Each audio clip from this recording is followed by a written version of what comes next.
Atos, capítulo de número 6. E talvez você diga, mas por que essa mulher vem trazer justo esse texto? Deixe-me dizer uma coisa, nesse texto, que trata da instituição dos diáconos, ele tem um recado forte para a igreja. Diz assim a palavra do Senhor. Atos 6, do versículo 1, nós vamos ler até o 7, para que a gente tenha uma compreensão melhor do texto. Ora, naqueles dias, crescendo o número dos discípulos, houve uma murmuração dos gregos contra os hebreus, porque as suas viúvas eram desprezadas no ministério cotidiano. E os 12, convocando a multidão dos discípulos, disseram: não é razoável que nós deixemos a palavra de Deus e sirvamos as mesas. Escolhei, pois, irmãos, dentre vós, 7 varões de boa reputação, cheios do Espírito Santo e de sabedoria, aos quais constituamos sobre este importante negócio. Mas nós perseveraremos na oração e no ministério da palavra. E este parecer contentou a toda a multidão, e elegeram Estevão, homem cheio de fé e do Espírito Santo, e Filipe, e Prócoro, e Nicanor, e Timão, e Pármenas, e Nicolau, prosélito de Antioquia, e os apresentaram ante os apóstolos, e estes, orando, lhe impuseram as mãos. E crescia a palavra de Deus, e em Jerusalém se multiplicava muito o número dos discípulos, e grande parte dos sacerdotes obedecia à fé. Quantos podem dizer amém? Livro de Atos, conhecido como Atos dos Apóstolos, mas que alguns estudiosos dizem que deveria se chamar Atos do Espírito Santo. Nós encontramos quando a igreja começa a crescer e começa a aparecer os problemas de ordem organizacional. E com estes problemas se levanta a murmuração. Nós encontramos nesse texto alguns segredos da igreja primitiva, e se o Espírito de Deus nos permitir nesta noite, nós vamos falar sobre alguns segredos da igreja primitiva e perigos que ameaçam a igreja contemporânea, a igreja atual. Nos diz o texto que eles murmuram, porque as viúvas, os gregos têm uma murmuração, há uma situação vexatória entre os gregos e os hebreus daquela época. Porque as viúvas estavam sendo esquecidas, e ali eles chegam a um consenso, e nesse consenso nós vamos ver que eles disseram: olha, nós temos que levantar varões, homens de boa reputação, homens que tenham o Espírito Santo e sejam cheios do Espírito e que tenham sabedoria, porque nós precisamos nos dedicar à oração e ao ministério da palavra. Aleluia. E aí, quando eu estava na minha casa, Deus me dava esse texto. E eu dizia: mas Deus, é um evento de mulheres. E o Senhor disse: mas é uma igreja que está envolvida em um evento de mulheres, e eu preciso tratar algo ali. Primeira coisa que eu vejo nesse texto, que é o primeiro segredo que eu destaco como segredo da igreja primitiva.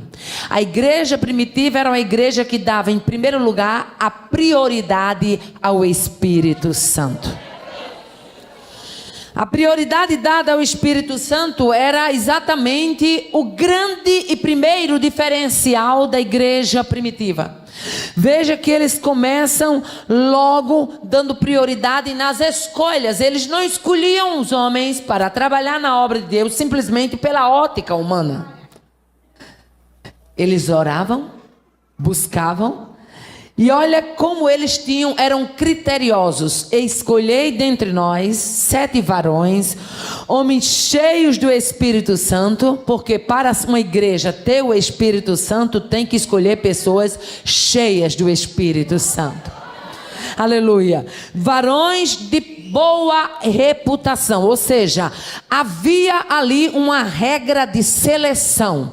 Não era uma igreja que fazia acepção, mas era uma igreja seletiva para os homens que iam estar à frente. Veja só, eles estavam escolhendo homens para dar parte à assistência social da igreja. Eles não estavam escolhendo pessoas imediatamente para o púlpito.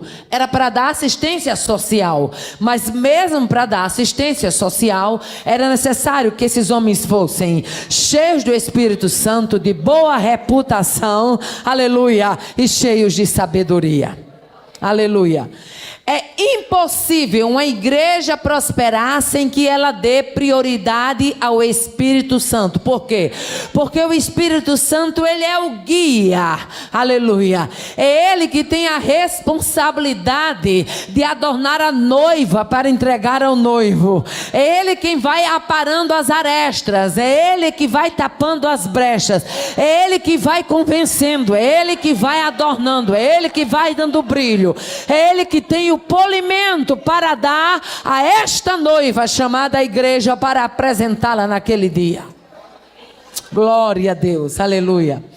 O segundo segredo da igreja primitiva que eu vejo era a importância que ela dava, a importância dada à oração e à palavra. Eu considero a igreja como um corpo. E considero a oração e a palavra como as duas pernas deste corpo. É impossível um corpo se manter de pé sem que haja a perna que sustenta da oração e a outra perna que é a palavra. Louvado seja o nome do Senhor. Nós encontramos ele dizendo: olha, vocês vão cuidar das mesas das viúvas. Nós não queremos mais murmuração no meio do povo, mas nós perseveraremos na oração e no ministério da palavra. Deixa eu dizer uma coisa. Nós estamos vivendo dias em que de norte a sul do país nós estamos sendo avassalados por uma onda de suicídio no meio dos obreiros. Sim ou não? Coisas que nós não ouvíamos no passado, estamos ouvindo agora. Em grande parte, eu não sou expert no assunto e nem tenho embasamento psicológico, mas em grande parte eu atribuo, opinião pessoal minha, eu atribuo, além de tudo que cercam a vida de um obreiro, também a falta dele ser mais um homem do altar e ter que ser mais um homem do gabinete, um homem da assistência. Deixe-me dizer uma coisa. Como esposa de obreiro, ao longo dos 15 anos em que acompanhei o meu esposo sendo obreiro, eu nunca tinha visto uma dificuldade tão grande das pessoas entender que pastor foi chamado para guiar o povo. Pastor foi chamado para levar os problemas do povo, o serviço do antigo sacerdote, e apresentá-lo a Deus. Mas pastor não tem como estar resolvendo o problema de todo mundo. Não tem como, é uma carga desumana para um humano só. Então uma das coisas que me chega a atenção é exatamente isso. Então os discípulos naquela época, os apóstolos naquela época, eles entenderam que tinha que ter este outro lado, sim, de assistência social, mas que eles não podiam se apartar do altar, se apartar da palavra, se apartar da intimidade, se apartar do aconchego, porque eles entenderam que quando eles se apartavam disso aí e se tornavam meramente servidores de mesa, a igreja iria decair, ela não iria prosperar, porque Deus chamou o obreiro, sim, para ter um olhar sobre as necessidades de ordem social da igreja, sim, levantou também para isto, mas não só para isto, levantou para que ele fosse um homem cheio do poder, cheio da graça, e apresentasse as dificuldades do povo diante de Deus em oração. O obreiro ganha muito mais quando está orando do que quando ele pensa que pode resolver os problemas da forma que ele acha que tem que ser resolvida. Oh, aleluia. Nosso antigo pastor presidente, pastor Raimundo João de Santana, que dorme no Senhor, um homem de Deus, Certa feita, levantou-se um movimento. E alguém chega no gabinete de pastor Santana e diz: pastor, o senhor precisa fazer alguma coisa. Fulano está fazendo um montim, Beltrano está fazendo isso, fulano está fazendo aquilo. Ele levantou a cabeça, olhou para o obreiro e disse: já fiz. Mas como o senhor já fez? Já resolveu? Ele: já fiz. 3 horas da manhã eu estava apresentando a quem tem condições de resolver. Abai, Choco. Homens que criam no poder da oração. A igreja do passado, ela cria que oração tem que estar na frente. Vai tirando a marreta, vai tirando o machado, vai tirando a murmuração, vai tirando a ponta de dedo, vai tirando o disse-me disse, porque a igreja tem que marchar vitoriosa no pilar da oração. Oh, aleluia. Uma igreja que priorizava a oração. Oh, aleluia. E não é à toa que homens eram cheios do Espírito ao ponto de Pedro, na hora que entra Ananias, ele perguntar: por quanto você vendeu a propriedade? Ele mentiu, aleluia. Ele disse: mas por que você deixou? Aleluia. Você deixou que a mentira entrasse no seu coração. Tu tens mentido não a homens, mas ao Espírito Santo. Pedro estava tão cheio de Deus que sabia que quem estava falando ali era o Espírito Santo. Aleluia. Imagine aí o que é uma pessoa morrer por causa da mentira. Imagine se hoje Deus resolvesse matar por causa da mentira. Crente que anda mentindo dentro da igreja, ia morrer muita gente. Não se admire se houvesse igrejas que tivessem enterros coletivos.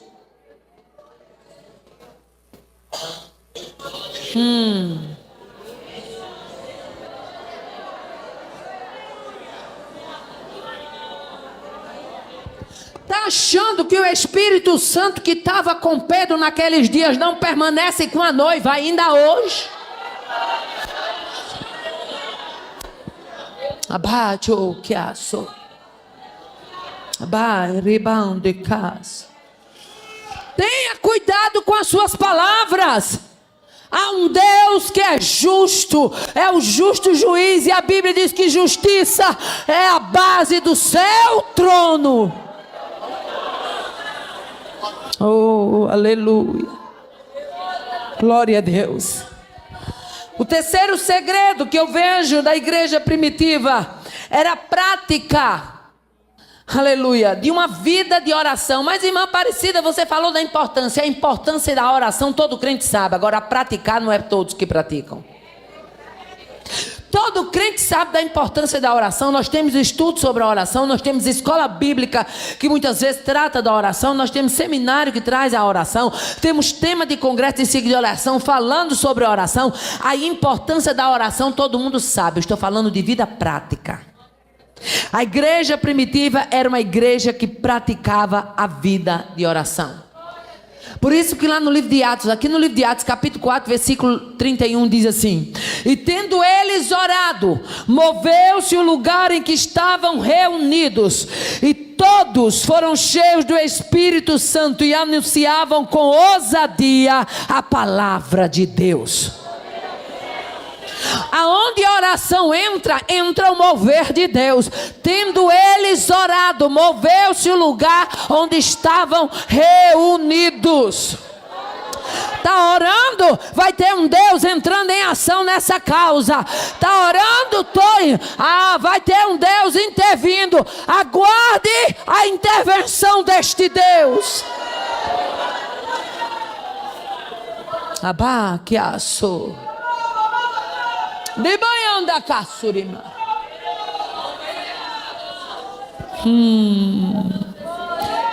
A vida prática, eu preciso orar mais. Você tem que ter consciência que precisa orar mais. Oh, aleluia. O quarto segredo da igreja primitiva: a busca pela santificação pessoal e coletiva. Cada crente procurava ter uma vida santa e queria que o seu irmão também tivesse uma vida santa e contribuía para esta vida de santidade.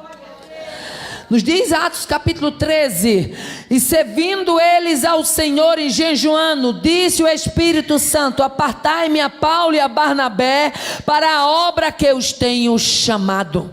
Havia escolha, havia revelação, havia direção de Deus. Por quê? Porque havia uma busca pessoal pela santificação. Mas deixa eu dizer uma coisa. Tem uma turma aí que acha que ser santo já está ultrapassado. Tem uma turma de crente aí cambaleando no meio do mundo que acha que ser santo já é coisa do passado, não se adequa mais.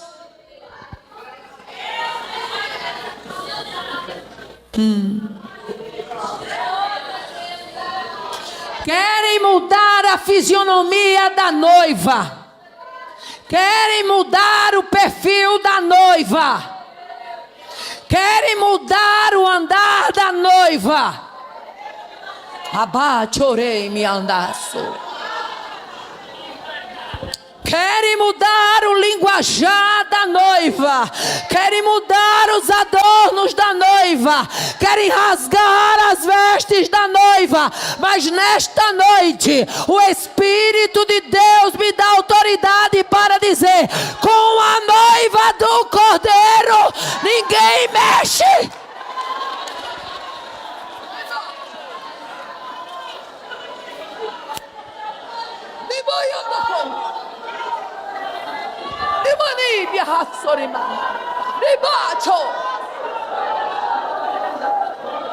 Ah, porque está ultrapassado, porque a coisa agora é moderna. Mude a palavra, mude as medidas do céu, mude o que Deus falou aqui, mude o que Ele ensinou aqui. Se você tiver autoridade para mudar,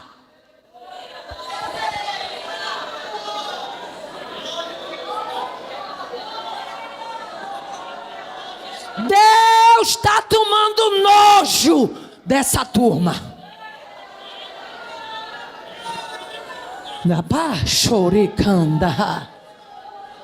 Deus não se deixa ser afrontado. Lembre de Coré, Datã e Abirão. Colocou em xeque a escolha de Deus na vida de Arão. A terra se abriu, algo inédito aconteceu. Foram tragados vivos e desceram à sepultura. Se tiver que matar, ele mata.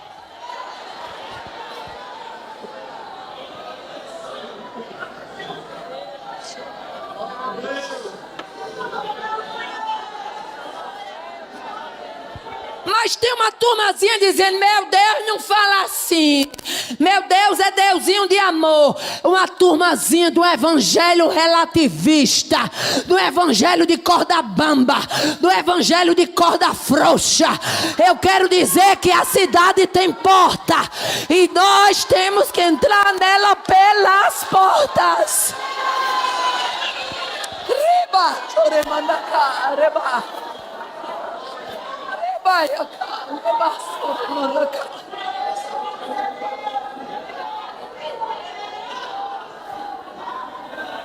Mãe de Han, Surimika.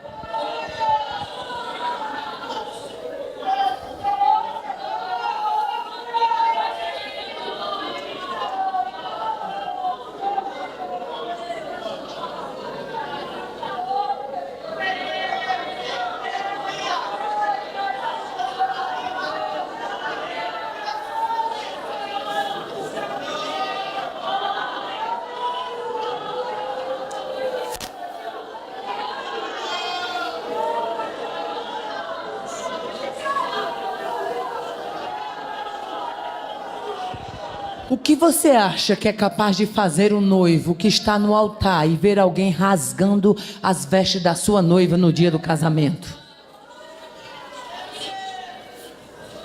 O que é capaz de fazer um noivo que vê alguém rasgando, desonrando a sua noiva? Não se engane. Vai ter muita gente para pagar o preço porque tirou a direção que Deus estava dando para o seu povo.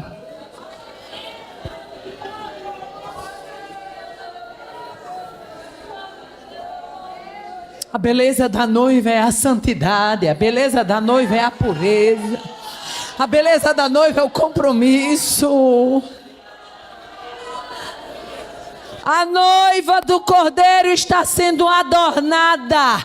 Que Satanás queira ou que não queira, que o inferno se levante ou não se levante, mas fique sabendo uma coisa: a igreja marcha porque ela é vitoriosa. É vitoriosa.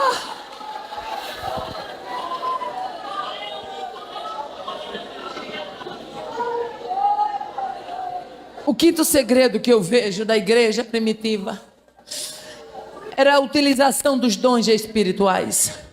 A igreja primitiva sabia que Deus tinha os dons disponibilizados para ela. Buscava os dons. Aleluia. Atos 6:8 diz que Estevão, cheio de graça e de poder, fazia prodígios e grandes sinais entre o povo. Quando eu chego no capítulo 13 de Atos, eu encontro Elimas, o encantador. Está achando que Elimas morreu, mas ele deixou a sua congregação fundada. Tem tanta gente fazendo papel de Elimas, o encantador. A Bíblia diz que o procônsul Sérgio Paulo começou a ouvir Paulo e começou a se interessar. E a Bíblia diz que ele procurou ouvir a palavra, ele estava ansioso. Mas Elimas, o encantador, começa a tirar do procônsul Sérgio Paulo a atenção para atrapalhar a ministração da palavra. Mas ali tinha um homem chamado Paulo, que cria nos dons espirituais, estava cheio do Espírito. Oh, aleluia. Olhou para Elimas e disse: ó filho do diabo, cheio de todo engano e de toda malícia, aleluia, inimigo de toda justiça, não cessarás de perturbar os retos caminhos do Senhor?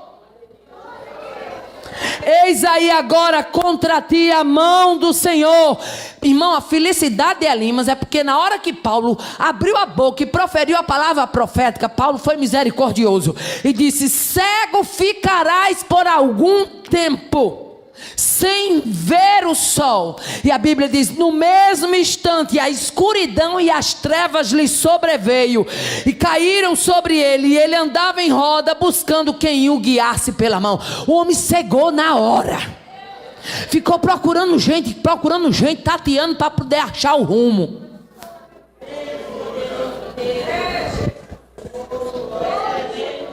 A utilização dos dons espirituais, ela é muito necessária, porque a igreja precisa saber que tem filhos do diabo, cheio do engano, cheio de toda malícia, para impedir o crescimento da noiva.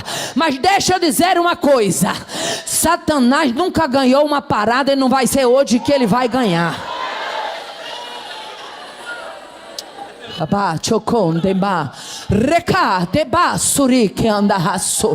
Deus quer dar graça e autoridade à igreja de São Leopoldo da Charlau para dizer que espírito de engano, obra de malícia, não vai subsistir. Bata aí na tua irmã e diz: espírito de engano não. Bata nela. É para bater com autoridade, porque Deus está me dando graça para isso. Bata nele, bata nela. Diga: espírito de engano não. Espírito de engano não. Pastor, dá licença, eu preciso ir ali.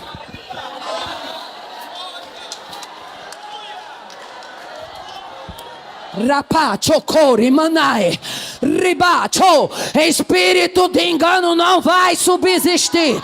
Está neutralizada. Ferramenta do inferno. Rebacho, remando, cori, manaha, surimika. Neutralizada. Deus cercou o arraial. E ele não dá satisfação a ninguém. Batore manda cacheri andará. Rebaia docou, rimandocou. Não vai subsistir. Obra do engano está sendo desfeita. Montinho de Satanás está caindo por terra. Rapachou, bandocou, nibi andai andou, riva chocori mandeca, riba chocori mi anda rosurimika, riba cho, deivando cori manda hasuri mando cori anda hase, riba cho, nimanha não canda hasu. Tá achando que vai mexer com a noiva e vai ficar por isso? Ou se arrepende ou morre.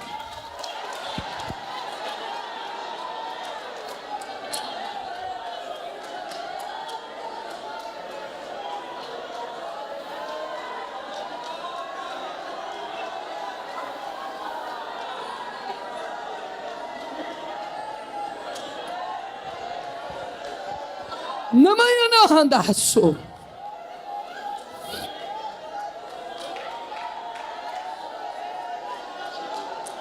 Querendo dar uma de Elimas, o encantador, ajeitando a patotinha, procurando ajuda, procurando apoio. Tá desfeito, maracutaia do inferno. Tá caindo, Doriva, Sorimicho. Riba. Nimanha tocou.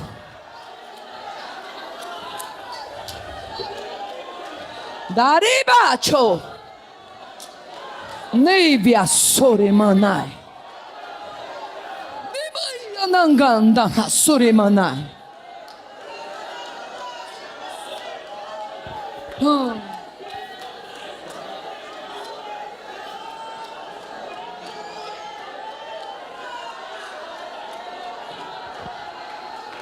Estes sinais seguirão os que crerem. Em meu nome expulsarão demônios, falarão novas línguas. Se beberem alguma coisa mortífera, não vos fará dano algum. Imporão a mão sobre os enfermos e os curarão. Receba a cura. Rachel, deca torimande hasurika. Limanha do que a vassurimika. Tem gente sendo curada aqui. Aribiaço, prepara o testemunho. Venha contar no ciclo de oração. Porque Deus está liberando unção de cura neste lugar.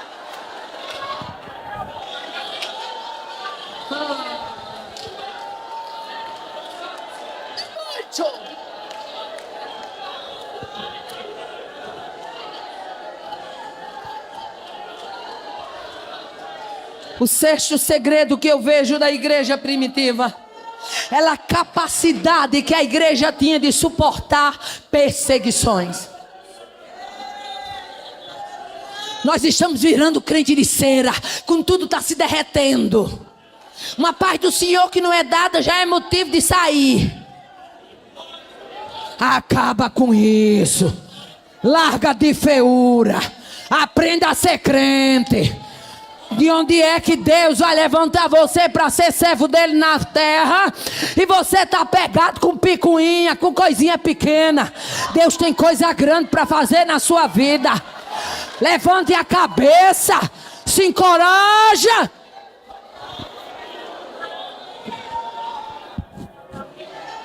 Atos capítulo 5, versículo 41 diz que os apóstolos, aleluia, se retiraram da presença do sinédrio, regozijando-se, ou seja, alegres, porque tinham sido julgados dignos de padecer afronta pelo nome de Jesus. Hoje em dia, se não botar para me cantar também, eu não vou mais. Se não me botar na visita, eu não mostro como eu não vou mais. Se não for logo para botar eu para dirigir o trabalho, também não vou. Deixa eu dizer uma coisa aqui. Deus já fazia a obra antes de tu existir. Vai continuar fazendo se você não existir do mesmo jeito.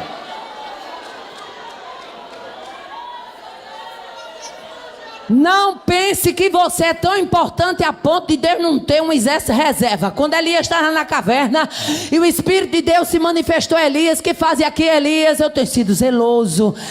Eu tenho sido isso. Mas porque eu escapei. Deus disse: Elias, sai daí, Elias. Sai daí, Elias. Tu sabe de nada. Eu tenho 7.000 joelhos que não se dobraram a Baal. Eu tenho exército reserva, Elias. Tá achando que eu sou bobo? Mas tem uma turma metida importante que acha que se não cantar a festa não é bonita porque ela não cantou. Que se não pregar não prestou porque ela não pregou. Eu creio que nessa noite está descendo vacina do céu para vacinar crente contra essa doença. Isso é doença. Precisa receber vacina. É doença. É doença. É epidemia. Não deixe que essa epidemia lhe pegue.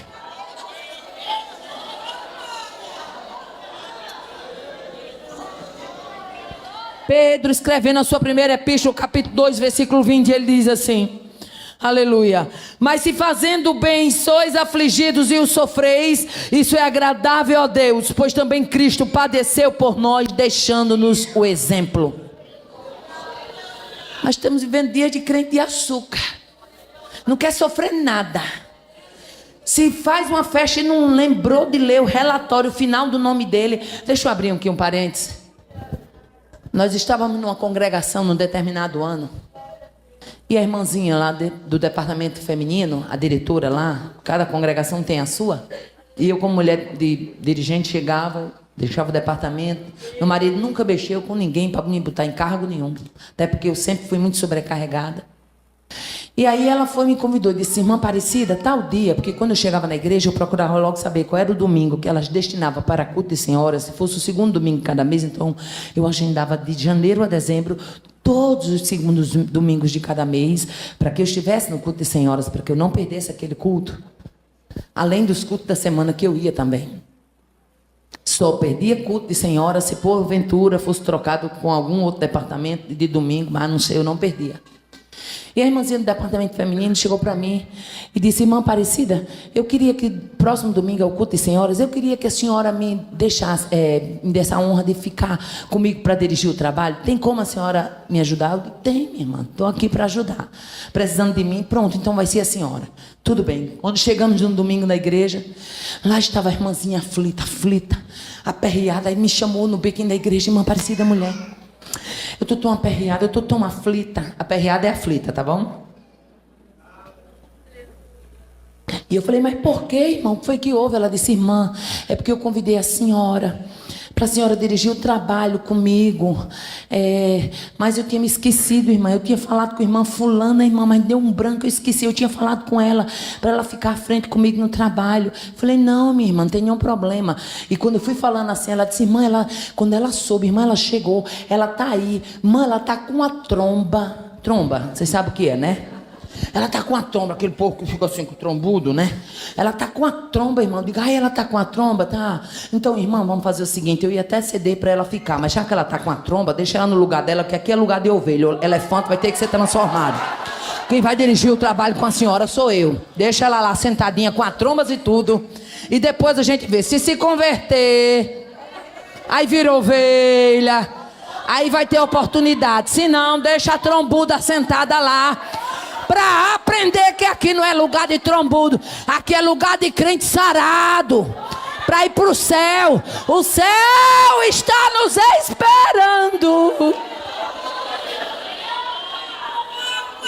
E lá não vai chegar crente com carrapicho, não. Sabe o que é carrapicho, o povo daqui? Sabe? É um tipo de espinho que dá no mato, né? Lá não vai chegar crente com carrapicho, cheio de nó pelas costas, cheio de lundum, cheio de raiva, cheio de tromba, não. No céu vai chegar todo mundo alegre, feliz por ter chegado, cantando, dando glória, entrando. Abriu portas eternas e deixa entrar o Rei da Glória. Mas quem é este Rei da Glória? Aí um coral vai dizer: este Rei da Glória é o Senhor dos Exércitos, forte e poderoso na guerra.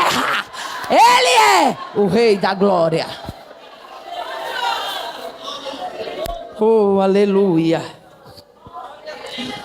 O sétimo segredo da igreja primitiva é que ela tinha uma convicção forte, arraigada de que Cristo estava vivo. Aleluia. Atos 2:32 nós encontramos dizendo, aleluia, Deus ressuscitou a este Jesus, do qual todos nós somos testemunha. Eles testemunhavam da ressurreição de Cristo. Eles sabiam que Cristo estava vivo. A igreja primitiva esperava Jesus, não era para amanhã, ela esperava para os seus dias. É tanto que Paulo, escrevendo aos Tessalonicenses, quando ele fala a respeito do arrebatamento da igreja, ele diz, depois nós, os que ficarmos vivos. E esse fato dele usar o pronome nós mostra que Paulo aguardava o arrebatamento para os seus dias. Ou seja, a igreja primitiva mantinha a firme convicção de que Jesus estava vivo e aguardava Jesus para aqueles dias. Nós precisamos saber que servimos a um Jesus vivo, a um Jesus que vê, a um Jesus que ouve, a um Senhor que fala. O oitavo segredo desta igreja primitiva é que ela tinha um evangelismo atuante e dinâmico. Aleluia. Nos diz Atos 19:11. E Deus, pelas mãos de Paulo, fazia maravilhas extraordinárias. Mas por que eles tinham um evangelismo atuante e dinâmico? Porque eles tinham poder na vida deles. E o poder espiritual é a força motriz, ou seja, é a força que movimenta a igreja. Veja o que aconteceu com Pedro antes de receber poder e depois que recebeu o poder. Antes medroso, negando, depois cheio de ousadia, dizendo, não podemos deixar de falar do que temos visto e ouvido. Isso mostra que o poder, ele encoraja, ele capacita. Você não tinha coragem de falar, passa a falar. Você não tinha coragem de pregar, passa a pregar. Você não tinha coragem de testificar, passa a testificar. Você não tinha coragem para jejuar, passa a jejuar. Por quê? Porque o poder espiritual, ele capacita. Oh, aleluia. Poder encoraja as pessoas, aleluia, a repreender o pecado. Aleluia. Miqueias capítulo 3, versículo 8. Aleluia. O profeta Miqueias diz, mas quanto a mim, eu estou cheio de poder do Espírito do Senhor e cheio de justiça e de força para comunicar, para anunciar a Jacó a sua transgressão e a Israel o seu pecado. Sabe por que é que hoje muita gente já tem se conformado com o pecado? Porque está faltando poder na vida para repreender o que está errado. Estamos vivendo dias de uma igreja relativista. De uma igreja de, tem nada não, deixa aí. E a coisa se acumulando. Tem nada não, e ele esfriando. Tem nada não, vamos deixar aí. E a coisa piorando. Mas que Deus quer dar poder à sua igreja para rechaçar o pecado. O sapato do mundo não serve para mim nem para você. Eles calçam outro tipo de sapato. E quando eu falo isso, eu não falo no sentido literal. Eu falo no sentido daquilo que está calçando a sua vida, daquilo que está te mantendo de pé, daquilo que nutre você para permanecer de pé. O poder espiritual, ele é mais poderoso do que as forças físicas. Aleluia. O profeta Zacarias, no capítulo 4, versículo 6, ele diz, então ele me disse, esta é a palavra do Senhor, aleluia, a Zorobabel, não por força nem por violência, mas pelo meu espírito, diz o Senhor. Não precisa forçar a barra, mas é preferível você dizer 5 palavras na direção do Espírito de Deus do que você dizer 200 na sua direção. Vai surtir mais efeito. Oh, aleluia. Glória a Deus, aleluia. Deixa eu abrir aqui um parênteses, porque quando eu abro um parênteses, Deus fala com alguém específico. Tinha uma irmã que ela era minha companheira de culto matutino. 4 horas da manhã, teve dias de eu acordar até mais cedo, 3 da manhã, porque tinha um grupo de mulheres desejoso para chegar no matutino e não tinha coragem. Então me usava como se eu fosse escudo humano, né? Então eu saía da minha casa rebanhando e chegava lá no culto matutino com 18, com 15, com 17, com 20 e por aí ia. E tinha uma companheira minha que ela era mais chegada do que as outras. E essa mulher tinha um marido que não era crente. E ele bebia. E quando ele bebia, ele desorientava, dizia palavrão, dizia coisa pesada, começava a esculambar com ela na calçada da casa dela, e ela, como crente, tinha vergonha. E ele, um tipão de homem assim, pesando uns 140 quilos, por aí assim, ou mais, não sei. E quando foi um dia, ela abriu o coração para mim. Eu estou falando, estou dentro do contexto de poder. De poder. E ela abriu o coração para mim e falou: irmã Aparecida, a senhora não sabe o que eu venho passando. Meu marido é assim, só faz muito tempo e tal. E contou, e eu falei para ela, e quando ele chega, irmãos, ele abria a boca, dizendo que queria ver ela. Ainda vou lhe ver esbagaçada debaixo de uma Scania. Era coisa terrível, coisa mesmo do inferno. E outras coisas mais que ele dizia. E eu disse, e quando ele chega, que ele começa a lançar essas coisas para você, o que é que você faz? Ela disse, eu choro. Eu disse, você o quê? Ela disse, eu choro. Eu digo, pois você não vai chorar mais não. Você não vai dar esse gostinho para Satanás. Você não vai chorar mais não. Nós vamos entrar numa campanha, eu e você, e vamos fazer esses 15 dias aqui de matutino e jejum. Quando for meio-dia que eu for entregar o meu, você também na sua casa, a gente se comunica pelo telefone, você entrega de lá e eu entrego. Você na sua casa, eu na minha, a gente não tem tempo mesmo de estar se comunicando. E vamos aguardar o que Deus vai fazer. E a gente começou, irmãos, aquele matutino de manhã cedo, e orando, e pedindo a Deus, e eu disse a ela, Deus quer lhe dar autoridade para mudar essa situação. E os dias foi passando, e quando eu estava com uns 10 dias da gente em campanha, né, ela é uma mulher de Deus também, cheia de Deus, quando foi uns 10 dias que a gente estava em campanha, ele bebeu lá as bebidinhas dele, e quando chegou na casa dela, lá na casa deles, quando chegou na calçada, ele começou a esculambar ela lembrou-se. Abriu o portão, ele entrou para a área e toma esculambação. E ela disse que quando ela passou a chave na porta da frente, ela disse que lembrou do que eu tinha dito. Deus quer te dar autoridade para reverter essa situação. Eu não creio em crente sem autoridade de Deus, irmã. Não creio. Crente tem que ter autoridade de Deus, sim ou não?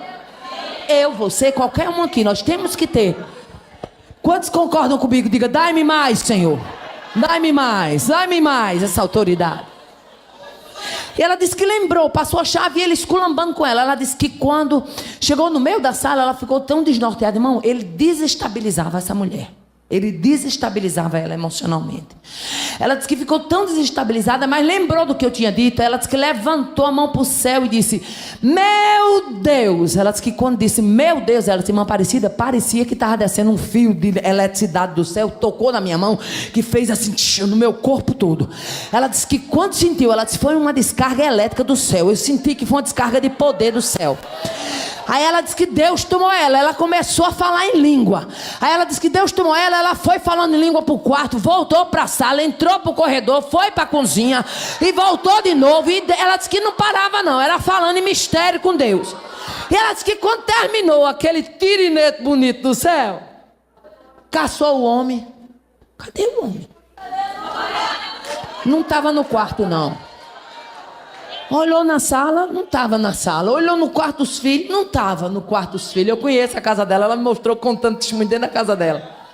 Irmão, eu conheço a casa da mulher. Aí ela foi lá no terraço, que eles tinham um terraço coberto, que lá antigamente ela funcionava lá um negócio que ela tinha, um comérciozinho. Não estava. Ela disse que, meu Deus, onde está esse homem? Quando foi passando para a cozinha, uma brecha entre a geladeira e o armário. O homem se socou lá dentro. E ela olhou para ele e disse, o que você está fazendo aí? Ele disse, Deus me livre, eu estou com medo. Com medo de quê? Saia daí. Ele disse, eu só saio se você disser que não vai mais fazer aquilo. Fazer aquilo o quê? Falar aquela língua e seus olhos estavam feitos 2 bolas de fogo. E eu estou com medo. Ela disse, é para ter medo mesmo, Satanás, porque a partir de hoje, você, Satanás, não profetiza mais desgraça na minha vida. Abá, chorei, me andai, que assou. Poder Poder é o que Deus quer dar a você, meu irmão. Esse negócio de Satanás entrar na sua casa, escruvetear na sala, fazer redemoinho na cozinha e sair pela porta do fundo, Deus quer acabar com esse negócio lá dentro. Tu crê? Você aceita o desafio? Deus quer te dar a autoridade do céu. Riba, decanda, soremikia. Adeibiaçô. Poder espiritual capacita os crentes a falar com autoridade. Atos 4:33 diz: os apóstolos davam com grande poder testemunho da ressurreição do Senhor Jesus, e em todos eles havia abundante graça. Oh, aleluia. Poder espiritual enche a vida do cristão com influências curativas. Atos 19 diz: e Deus, pelas mãos de Paulo, fez milagres extraordinários, de sorte que até os lenços e aventais se levavam do seu corpo aos enfermos, e as enfermidades fugiam deles, e os espíritos malignos saíam. Paulo era tão respeitado, tão cheio de poder, que quando lá vinha o avental de Paulo, os demônios diziam: vamos sair, lá vem a roupa de Paulo, vamos sair. Vai procurar a tua turma, respeita quem é crente.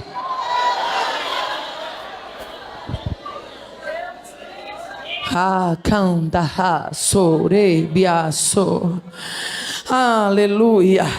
Louvado seja Deus, aleluia. Devemos viver, aleluia, neste espírito, aleluia. Louvado seja o nome do Senhor, aleluia. Nos diz mais a palavra, aleluia, Gálatas 5:25. Se vivemos em espírito, andemos também em espírito. Não tem como ser crente e ser uma Maria vai com as outras. Deus não levantou você para ser um crente influenciável. Deus te levantou para ser um crente influenciador. Influenciável não. Deus levantou você para ser exatamente o quê? O diferencial dele na terra. Oh, aleluia. Glória a Deus. Ainda falando sobre poder, o verdadeiro cristão é ajudado pelo Espírito. Por isso que Paulo, escrevendo aos crentes em Roma, a igreja perseguida de Roma recebe no capítulo 8, versículo 26, um versículo de consolação, dizendo: e da mesma maneira também, o Espírito ajuda nas nossas fraquezas, porque não sabemos, aleluia, o que havemos de pedir, mas o Espírito intercede por nós com gemidos inexprimíveis. Lembra aquela oração que você se ajoelhou e não tinha palavra, só chorou? Deixa eu dizer uma coisa, Deus ouviu. Irmã Aparecida, eu só gemi, Deus ouviu. Irmã Aparecida, eu não falei nada, mas Deus ouviu. Por quê? Porque o Espírito nos ajuda nas nossas fraquezas. Você gemeu, mas o Espírito traduziu. Oh, aleluia, glória a Deus, aleluia. O verdadeiro cristão, ele é ensinado pelo Espírito, aleluia. Jesus, no Evangelho de João, capítulo 14, Jesus fala: mas aquele Consolador, o Espírito Santo, que o Pai enviará em meu nome, vos ensinará todas as coisas e vos fará lembrar de tudo quanto eu tenho dito. Quer ser ensinado? Temos um ensinador, o Espírito Santo. Oh, aleluia. Irmã Aparecida, o que mais? Você não precisa de cartilha do mundo para saber como se conduzir, não. A sua Bíblia está no seu colo. Ela é referencial de conduta para a vida do crente. A cartilha do crente está aí. É a Bíblia. É a Bíblia. Aleluia. O verdadeiro cristão, ele é guiado pelo Espírito, aleluia. Ainda Paulo, escrevendo aos Romanos capítulo 8, versículo 14, ele diz assim: porque todos os que são guiados pelo Espírito de Deus, aleluia, esses são filhos de Deus. Aleluia. Ele também é santificado pelo Espírito. Efésios 5 diz: Cristo amou a igreja e se entregou por ela para a santificar, purificando-a com a lavagem da água pela palavra. É por isso que eu gosto da palavra, irmão, porque à medida que você vai soltando a palavra, ela faz o papel da água, purificando, lavando, libertando, soltando as algemas, tirando as manchas, trazendo a transparência, trazendo a consciência, lançando luz. Ninguém pode dar mais luz ao cristão do que a palavra de Deus. Por isso que o salmista diz: lâmpada para os meus pés é a tua palavra e luz para os meus caminhos. Quer saber como se conduzir? Vai para a palavra.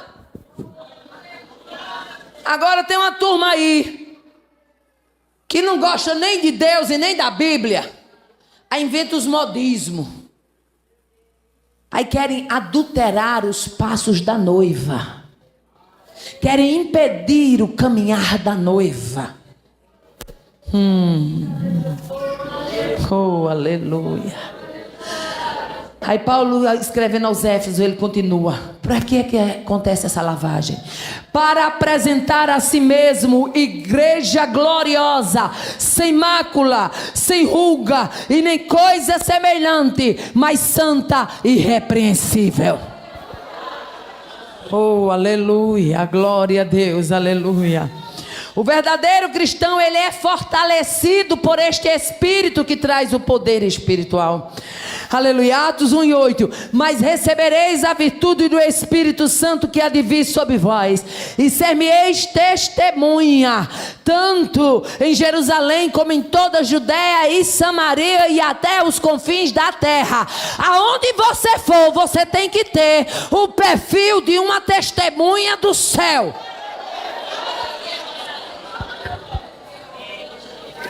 A Bíblia nos chama de embaixadores de Deus.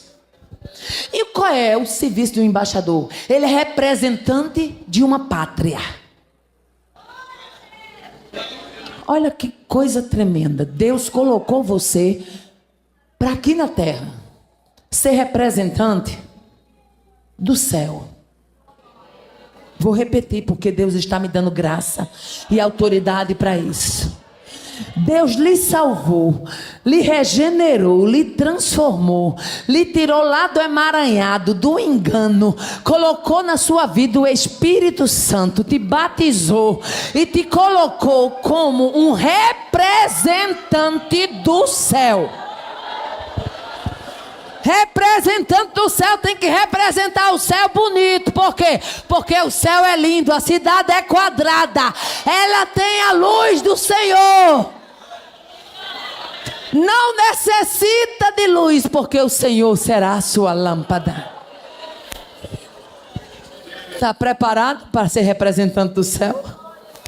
Se não tiver, tá bom de se preparar, porque você foi levantado para ser representante do céu. Aleluia, oh aleluia. O verdadeiro cristão, aleluia, ele é ungido pelo Espírito. Na primeira epístola, João, no capítulo 2 e versículo 20, ele diz assim: e vós tendes a unção do Santo e sabeis tudo. Já imaginou como isso é forte? Você tem a unção de quem é santo. E ele te capacitou para saber tudo. Esse saber tudo fala de discernir tudo. De compreender o que é obra infrutuosa das trevas e o que é obra da luz.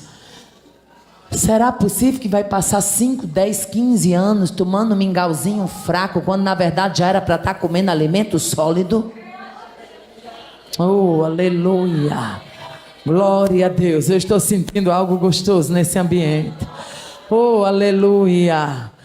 O verdadeiro cristão, aleluia, que tem poder na vida, aleluia, ele ouve a voz do Espírito. Atos 27 nos traz uma história já tão conhecida, mas ela, cada vez que eu leio Atos 27, eu fico imaginando no grau de intimidade de Paulo, sendo transportado para testificar em Roma, Se levanta um vento noroeste, que naquela época era chamado de euroquilão, dá sobre a embarcação já vai a pique.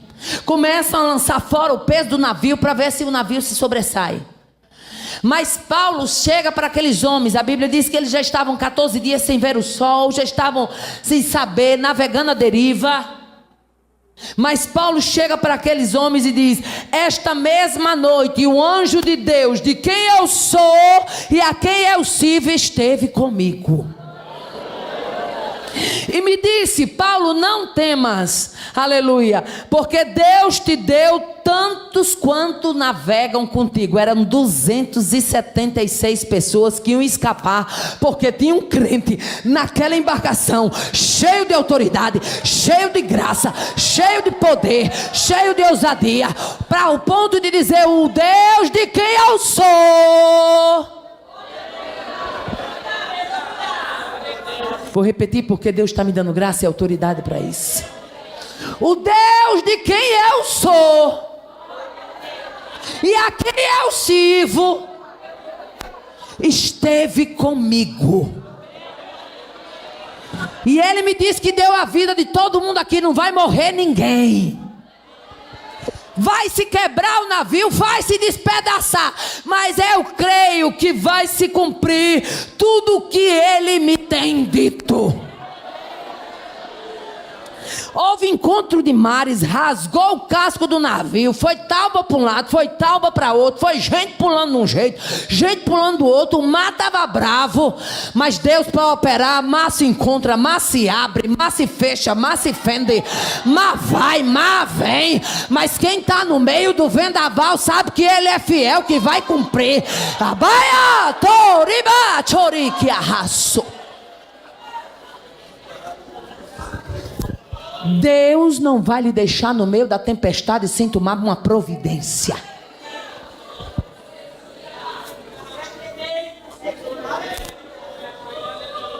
É tremendo mesmo.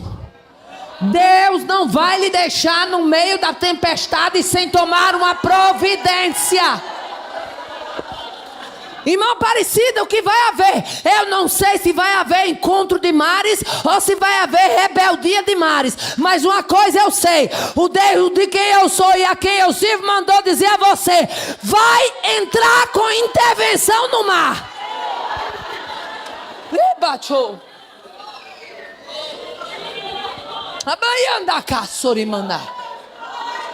Vai intervir no meio do maremoto, no meio das ondas.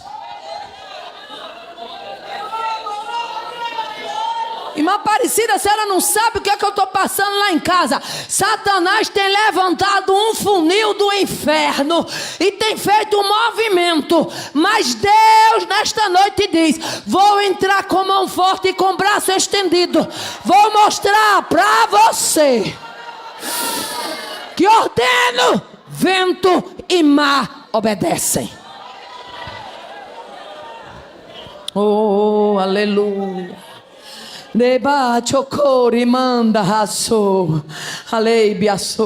Quais são os perigos que ameaçam a igreja da presente época?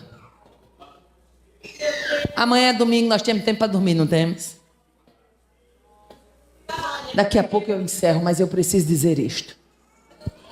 Primeiro perigo que ameaça a igreja contemporânea, a igreja atual: ser amada pelo mundo.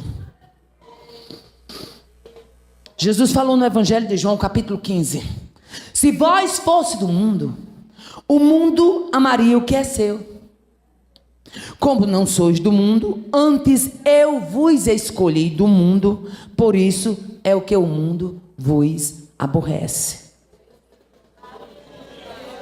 Quando você vê um crente com muita amizadezinha com o mundo, pode saber que aquele sal já não está mais salgando nada. E se o sal não salgar, a Bíblia diz que ele nada mais presta para não ser lançado fora e ser pisado pelos homens. Já viu? Já viu o sal pisado? Já viu? Eu já vi. De você chegar na repartição que tem um crente lá, e na hora que você chega: ai, a senhora é crente? Sou. Aí o irmãozinho sai de lá, aí dá aquela Pai do Senhor meia bandeira, porque ele não tem autoridade da Pai do Senhor completa. Aí dá pra dizer, assim, ó. Minha bandeira. Aí o amigo da repartição, ó o sal sendo pisado. A senhora é crente, ele também é. Aí ele, eu sou, pai. Tu é crente, tu lá é crente, nada. Sal sendo pisado. Nada mais presta. A não ser para ser lançado fora.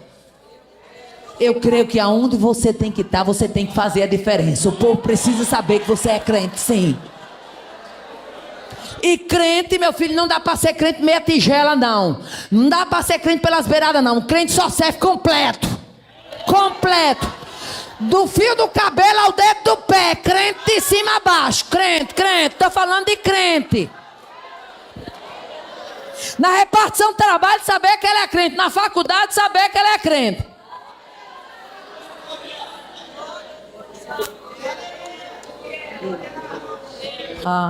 Cacho.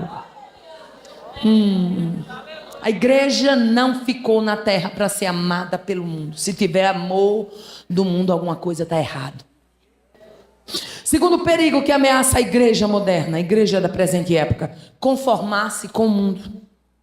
Paulo escrevendo no capítulo 12 de Romanos, ele diz: e não vos conformeis com este século, mas transformai-vos pela renovação do vosso entendimento. Em outras versões diz da vossa mente, para que experimenteis qual seja a boa, agradável e perfeita vontade de Deus. Paulo diz, sabe o que Paulo está dizendo? Você tem a mente de Cristo, essa mente tem que estar em você, e você tem um poder pela mente de Cristo, de você transformar o mundo ao seu redor, de você transformar a sua repartição de trabalho. Sabe o que é um crente que ele não tem aliança com o mundo? Na repartição de trabalho, na hora que tem um problema, alguém chega e diz assim: irmã, eu preciso falar com você, porque está acontecendo isso, e eu estou precisando de ajuda. E eu estava lá em casa batendo a cabeça, quando de repente, rapaz, quem vai me ouvir, quem vai me dar um conselho é a irmã, é o irmão. Sabe o que é isso? Quando houver isso, se alegre. É porque tu está brilhando naquele lugar, é porque tu está fazendo a diferença, é porque Deus está mostrando para você que ainda tem a identidade atualizada com o céu.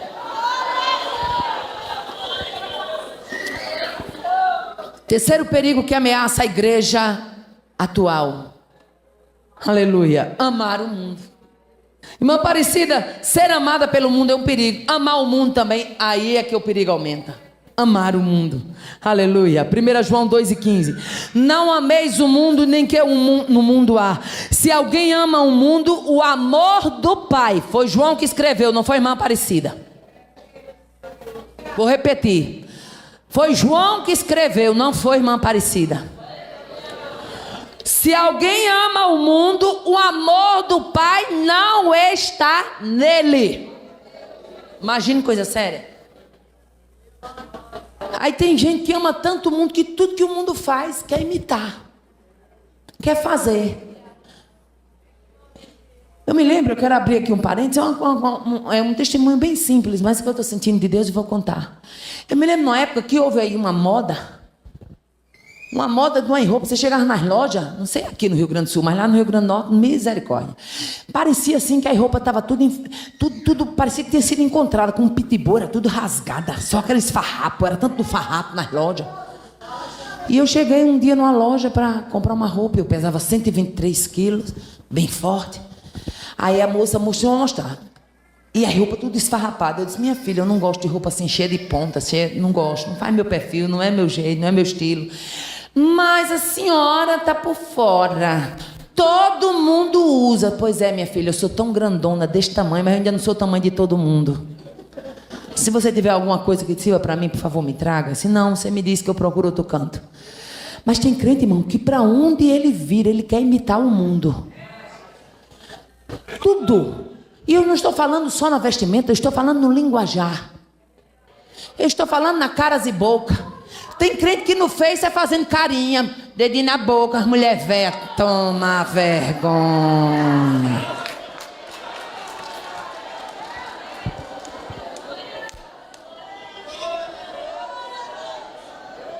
Fazendo boquinha, beijinho e pousinha. Você tem que entender que Deus não levantou você para sensualizar na internet. Ou é crente ou é ímpia. Ou é crente ou é ímpia. Escolha.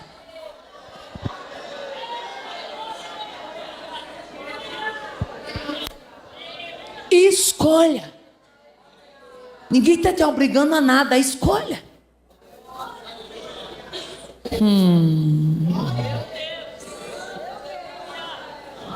Outro perigo que ameaça a igreja contemporânea. Aleluia. João 17,15 fala de aliar-se ao mundo.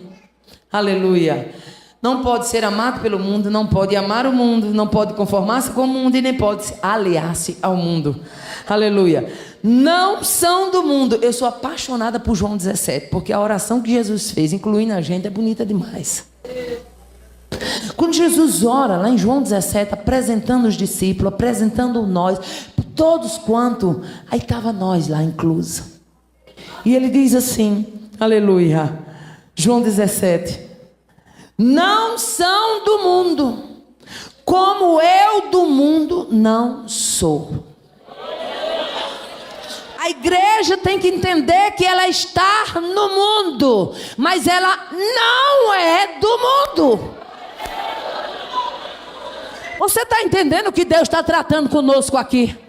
Nós estamos, mas não somos daqui. Em breve a trombeta vai soar e o Senhor vem buscar o que é dele da terra. Na baia do Coribacho, a igreja do arrebatamento vai escutar o toque da última trombeta. Líbia.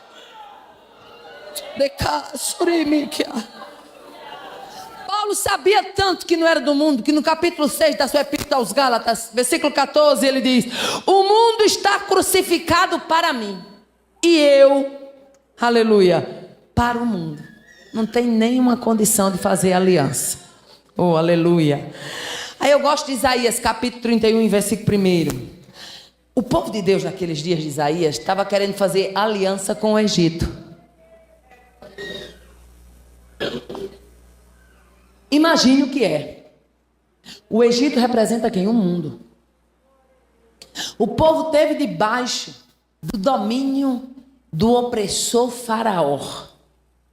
Aí agora querem voltar para fazer aliança.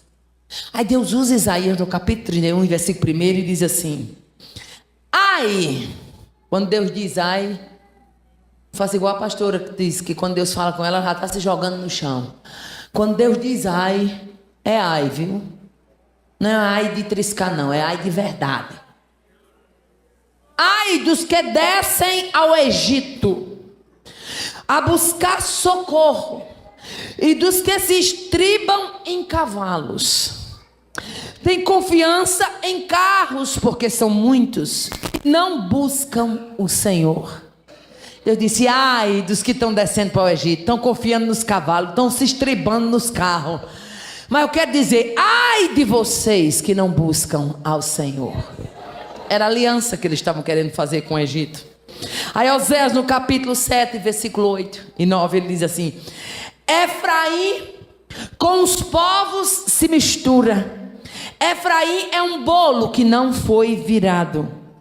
Estrangeiros lhe devoraram a força e ele não sabe, nem percebeu que a perdeu. Olha que coisa séria.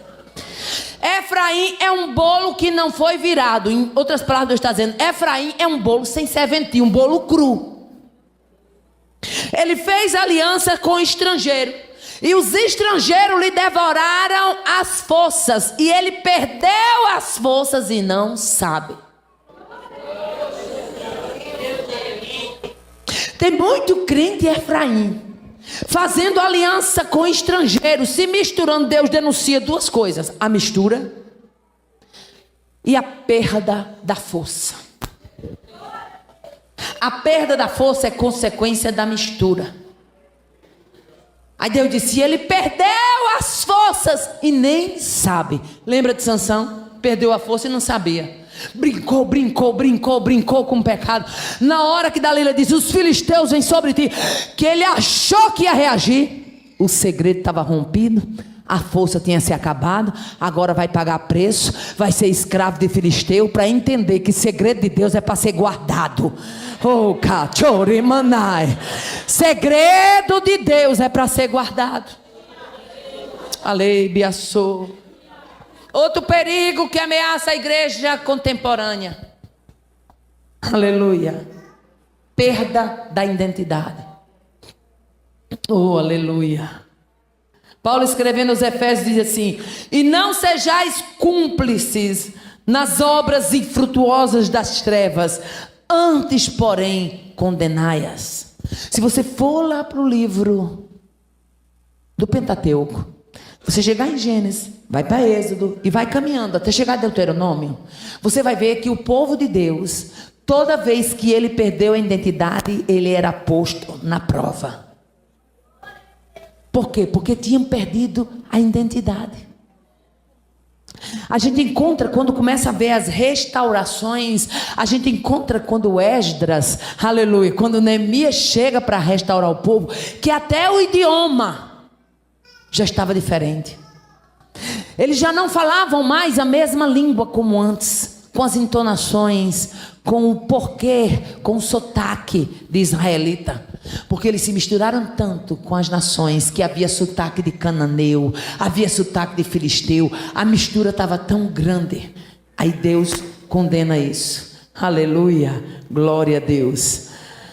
Outro perigo para a igreja moderna: não deixar-se ser influenciada pelo mundo. No livro de Daniel, capítulo 3, nós encontramos a história de Sadraque, Mesaque e Abidênego e a estátua que foi levantada no campo de Dura, lá em Babilônia. Nós encontramos o edito real, nós encontramos o decreto, mas nós encontramos também no texto 3 jovens que tocou a harpa, tocou a gata de fole, tocou a sambuca, tocou o saltério, mas eles não se dobraram diante da estátua que Nabucodonosor havia levantado. Todo o campo de Dura se prostra e 3 jovens hebreus permanecem de pé. Oh, aleluia. E o que eu mais gosto é quando o rei manda chamar eles, dando tipo assim uma oportunidade. É verdade, Sadraque, Mesaque e Abidênego, que vocês não adoram meus deuses? Ele pode dizer: bom, é o seguinte, a gente pode fazer aqui uma arrumadinha, né? Vamos aqui fazer um acordo. Eu amo quando eles dizem assim, aleluia: quanto a este negócio, nós não precisamos de responder. Olha como estava cheio de moral. O rei. Crente cheio de poder de Deus, irmão, ele fica cheio de moral. Ele não baixa não para o inferno não. Ele sabe que o inferno vai ter que retroceder. Quanto a este negócio, não necessitamos de responder, ó rei. Quer nem papo. Aí ele diz mais: eis que o nosso Deus, a quem nós servimos, é o que pode nos livrar. Está achando que quem vai livrar é o Senhor? O Deus a quem nós servimos é quem pode nos livrar. Oh, aleluia. E Ele nos livrará. E se não, mesmo que Ele não livre, fico sabendo logo aqui, ó rei, que não serviremos aos teus deuses e nem adoraremos a estátua de ouro que levantastes. Sabe o que é que ele estava dizendo? Aleluia. Rei, quando o assunto é fidelidade, não tem arrumadinho, não tem meio termo. Fidelidade é assunto inegociável. Eu convido a igreja para ficarmos de pé. Vou fazer uma rápida oração, não estou encerrando o trabalho, estou encerrando a minha participação. Eu só quero que você olhe para esse irmão que está do seu lado, com a autoridade de Deus, e diga assim para ele: vale ou não vale a pena ser fiel? Vale ou não vale a pena ser fiel? Não vai se dobrar diante da estátua de Nabucodonosor. Não vai se dobrar diante da estátua de Nabucodonosor.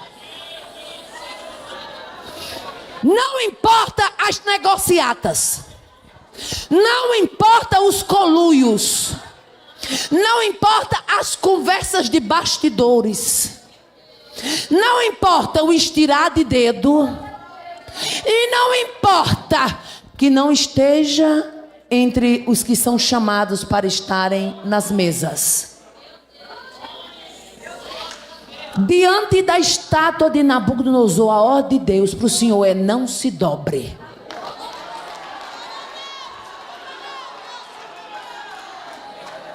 Vai pagar preço? Vai, mas não se dobre. Já tem sido pago o preço, mas não se dobre.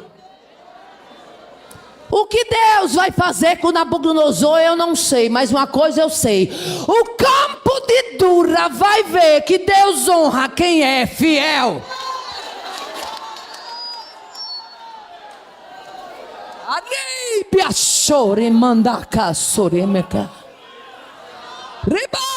Abrace esse crente aí que está do seu lado, meu irmão, e dá uma rajada de glória, porque o momento é de glória.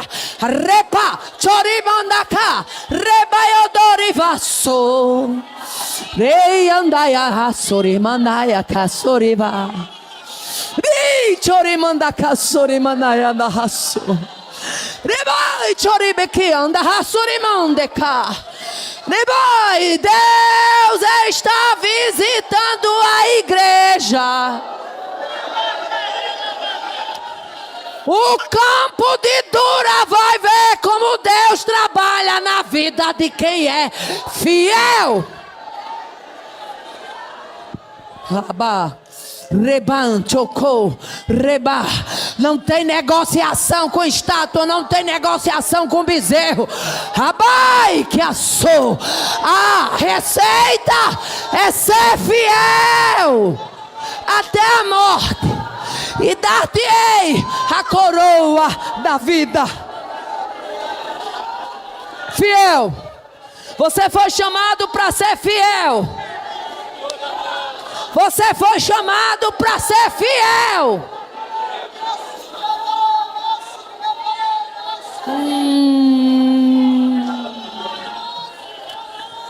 Esse povo aqui está sentindo a presença de Deus, e não sou eu que trago a presença, é Ele. Ele visitou a casa, Ele encheu. Ele encheu o ambiente. Ele encheu o ambiente. Ele encheu o ambiente. A Deus a honra, a Deus o louvor, a Deus a glória. Aleluia. Quando o culto terminar, passe ali e abençoe as missões. Que Deus nos abençoe. Vai para casa cheio de glória. Vai marchando na glória. Vai entrar debaixo do teu telhado, debaixo de autoridade de glória.